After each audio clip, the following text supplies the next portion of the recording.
नमस्कार दोस्तों, मैं डॉक्टर मणिशंकर गौराई। स्वागत है मेरे चैनल पर।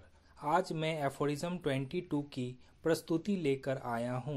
Aphorism 22 introduction to different modes of treatment.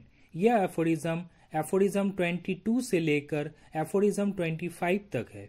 Aphorism 22, but as nothing is to be observed in diseases that must be removed in order to change them into health, besides the totality of their signs and symptoms, and likewise medicine can show nothing curative besides their tendency to produce morbid symptoms in healthy persons, and to remove them in diseased persons. It follows on the one hand that medicines can only become remedies and capable of annihilating diseases, because the medicinal substance, by existing certain effects and symptoms, that is to say, by producing a certain artificial morbid state, removes and abrogates the symptoms already present, to wit, the natural morbid state we wish to cure.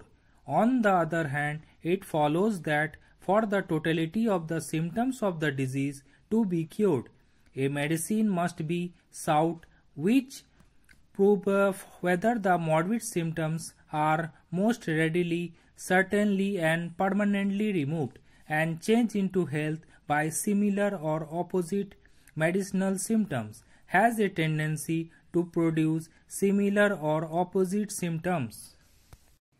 सूत्र 22, अदृश्य लक्षण और विपरीत लक्षण वाली औषधि का चयन।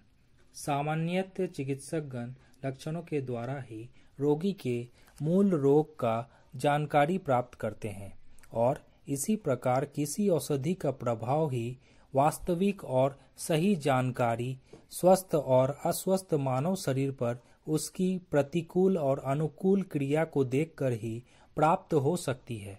तात्पर्य यह है कि जहां स्वस्थ शरीर में एक औषधि कृत्रिम रोग के लक्षण उभारती है, वहीं अस्वस्थ शरीर में पहुंचने पर वह वैसे ही लक्षणों वाले प्राकृतिक रोगों को समूल नष्ट कर देती है। इसलिए होम्योपैथिक चिकित्सक और विद्वान रोग को नष्ट करने के लिए समान लक्षणों वाली औषधि का चुनाव करते हैं। सदृश्य प्रभाव तथा असदृश्य प्रभाव वाले औषधियों की पहचान अनुभवी चिकित्सकों द्वारा सहज ही हो सकती है। इसकी टिप्पणी इस प्रकार है कि रोग के दो प्रकार की औषधियों द्वारा नष्ट किया जा सकता है। यह है सदृश्य प्रभाव वाली औषधियाँ तथा असदृश्य प्रभाव वाली औषधियाँ। लेकिन एलोपैथिक प्रणाली भिन्न मार्ग का अनुसरण करती है। उसमें औषधि का चयन केवल अनुमान पर आधारित होता है। इसलिए एलोपैथिक चिकित्सक रोगी के शरीर पर इतने अधिक प्रयोग और परीक्षाएं करते हैं कि उसकी जान पर बन आती है। अतः सर्वप्रथम मार्ग यह है कि चिकित्सक यह निश्चय करने का प्रयास करे कि अदृश्य प्रभाव और सदृश्य प्रभाव वाली औषधियों में से कौन सी औषधि रोगी के लिए अधिक उपयुक्त रहेगी।